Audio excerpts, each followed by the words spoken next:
Hello friends, নবমুকুলে আপনাদের সবাইকে welcome. চলুন আজ একটা ভিডিও দেখে নেওয়া যাক। ভিডিওটা হচ্ছে স্ট্রবেরির, যেটা আমি এবার ছাদে চাষ করেছিলাম একটা ফলের ক্যারেটে।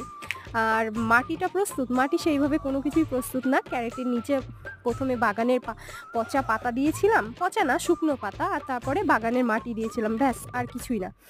আর খোল পচা জল দিয়েছি সপ্তাহে একদিন করে, তাও 2-3 বার দিয়েছি, তার বেশি দেওয়া হয় না। তাতেই এত সুন্দর ফল এসেছে। দেখুন স্ট্রবেরিটা ফুল থেকে কিভাবে ফলে পরিণত হয়েছে, তারপর পেকেছে, পুরো ভিডিওটাই আমি এখানে করেছি। দেখে জানাবেন ভিডিওটা কেমন লাগলো। আর নিজের হাতে লাগানো গাছে যখন ফল আসে সেটা যে কত আনন্দের, সেটা যারা করেন অবশ্যই বোঝেন। আর স্ট্রবেরিটা খেতে এত সুন্দর হয়েছিল, অসাধারণ। আমি কেনা স্ট্রবেরি খেয়েছি, কিন্তু তার স্বাদ আর এই লাগানো গাছের ফলের স্বাদ পুরোটাই ভিন্ন। আর কালারটা তো দেখতেই পাচ্ছেন। ওয়েট না করতে পেরে নিচেটা কাঁচা ছিল, তবুও আমরা খেয়ে নিয়েছি। আজকের মতো বাই বাই।